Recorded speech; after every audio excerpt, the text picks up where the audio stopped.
에서부터 16절 말씀으로 성령의 역사라는 제목으로 말씀을 나눌 때 하나님 우리 주 예수 그리스도 동네 평강이 저와 여러분 가운데 충만하게 임하기를 주님의 이름으로 축복합니다.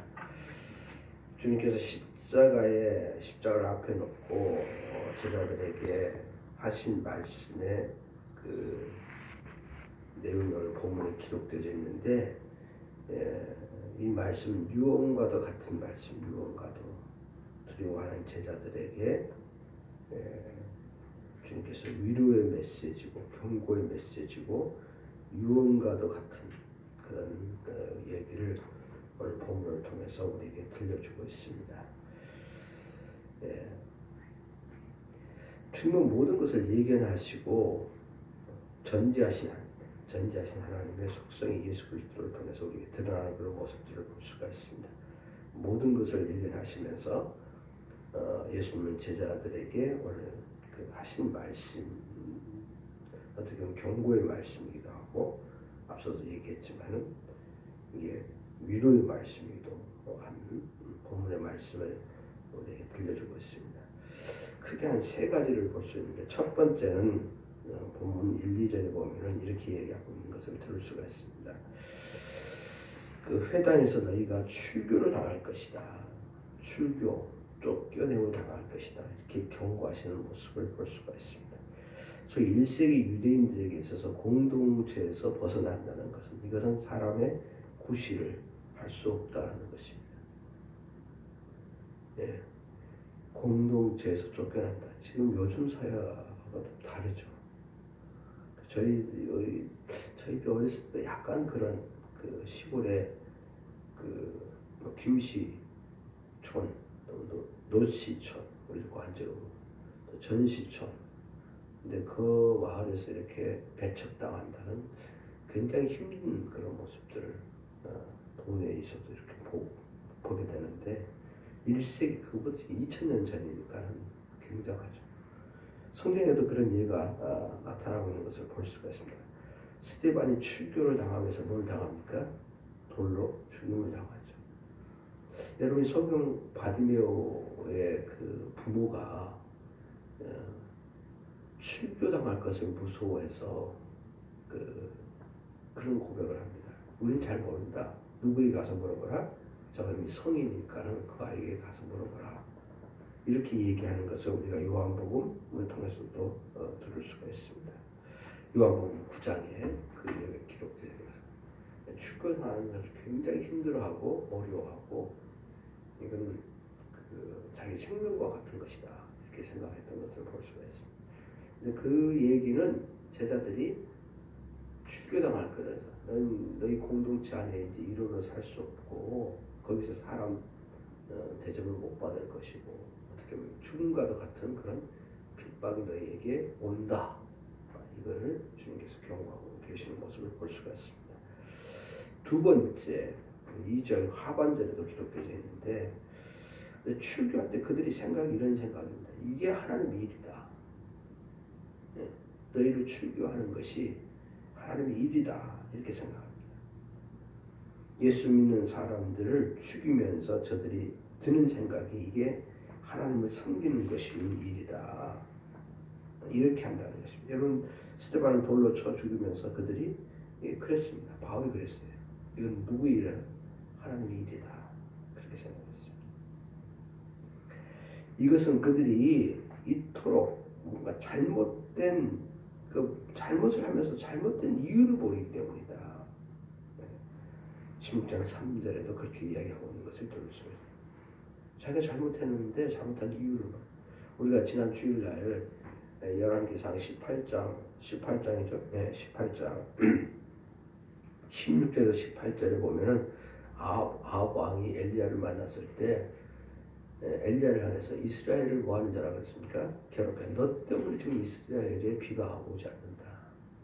비가 오지 않는다. 3년 6개월 동안 가면 바로 네가 와서 이 사마리아에 있는 이 바알 아세라 산에 경배를 하면 바알과 아세라가 비를 내려줄 건데 네가 와서 경배를 안 하니까 지금 비가 안 오고 이스라엘을 경계하는 엘리야야 이렇게 얘기합니다. 그때 이제 또 엘리야가 내가 아니라 문제는 누구에게 있다니까? 당신과 당신 아버지에게 있습니다. 당신과 당신 아버지가 하나님의 계명과 말씀을 지키지 않았기 때문에 지금 비가 오지 않은 것입니다. 누구 말이 맞는지 한번 우리가 내기를 합시다. 증명을 내가 해보겠다. 그러면서 이제 갈멜 산으로 올라가는. 근데 마지막 때도 이런 시대가 좀 계속 옵니다. 이곳저곳에서 다 뭐야? 야, 여기가 그리스도가 아니다. 여기도 그리스도. 예. 본인이 그리스도라는 거예요. 그때 주님께서 뭐랍니까? 믿지 마라. 다 너희를 속이는 것이다. 예. 마태복음 24장도 그렇고 마가복음 13장도 그렇고 이런 혼란했대. 예. 혼란했대. 그래서 잘 모르겠대요. 예. 그래서 개인적으로 이렇게 생각해요. 교회가 하나님 앞에 예배 드리는 것. 예, 역병과 재앙이 창고에 있다가 치유할 수 있는 분은 누구밖에 없다는 겁니까? 하나님밖에 없는데. 예, 하나님. 역대하 7장을 통해서 분명히 하나님께서 말씀스럽게 했는데 우리는 그렇게 생각하지 않아요. 세상 사람 그렇게 생각해요. 그 너희가 문제다, 너희가. 그러니까 그래서 이렇게 오니까 이게 다 문제가 생기고, 그러니까 너희만 지키면은 다른 사람 다 괜찮다. 가서 춤을 춰도 괜찮고, 가서 장사해서 만나는 것이 뭐 다 그건 괜찮은데 문제는 다 누구라니까? 너희가 모여서 예배 드리는 것. 이게 문제다. 이걸 어떻게 해야? 이걸 그만두든지. 예? 제가 뭐 계속 그런 내용들을 이렇게 주입시키는 것이 아닌가, 언론을 통해서 이들에게. 정말 이게 무엇이 맞는가? 또 참 하나님 앞에 물으면서 하나님 음성을 드려야 될 줄로 믿습니다. 어떻게 하는 것이 옳은가?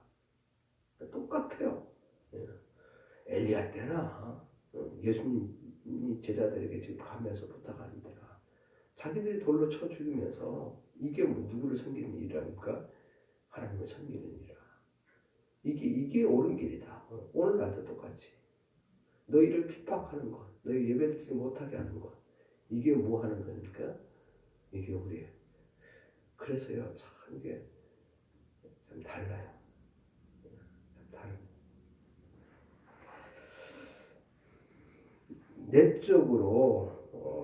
내적으로는 어떤 신앙의 혼동이 있고 외적으로는 핍박이 너희들에게 있을 것이다. 이게 내가 뭐가 맞는가? 처음부터 그렇지 않습니까? 정말 예배 드리지. 저희 동료 목사님들도 이렇게 얘기하고 지방 목사님도 이거 국가 정책을 지켜야 되지 않냐. 내적인 혼동이 오는 거예요. 내적으로 뭐가 오는가? 저 자신도 알고 이게 그래 지킬 건 지켜줘야지. 그러나 또 예배도 하나님께 드려야 되지. 그러면서 양극단을 치우치지 않고 어떻게 잘 그 해 갈 수 있는가.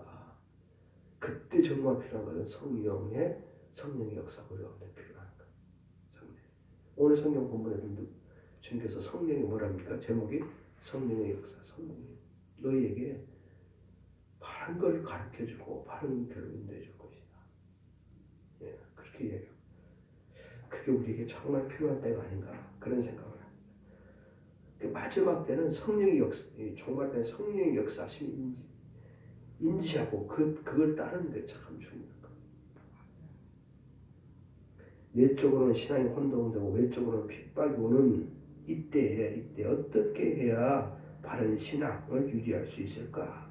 그 답은 오직 뭐라는 겁니까? 성령뿐이다. 성령이 너로 하여금 핍박을 이기기도 하고 혼돈에서 바른 신앙을 갖도록 해줄 수 있다는 말씀이 오늘 본문의 내용입니다. 성령만이 우리에게 용기를 주고 지혜를 주는 것입니다. 그래서 우리가 그 복음서에 보면은 복음서 신약성경에 보면 복음서에 성령은 구원론적인 이야기를 하고 있지만 사도행전은 성령의 어떤 선교적 교회론적 이야기를 하고 있고 바울 사도는 이 실제적 어떤 우리 생활에서의 그 하나님 말씀이 적용될 수 있도록 하는 것이 뭐라고 그럽니까? 성령이 그렇게 적용시킨다.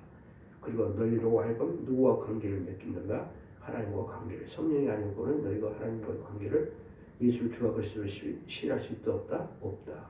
그 성령이 관계를 맺게 하는 것이다.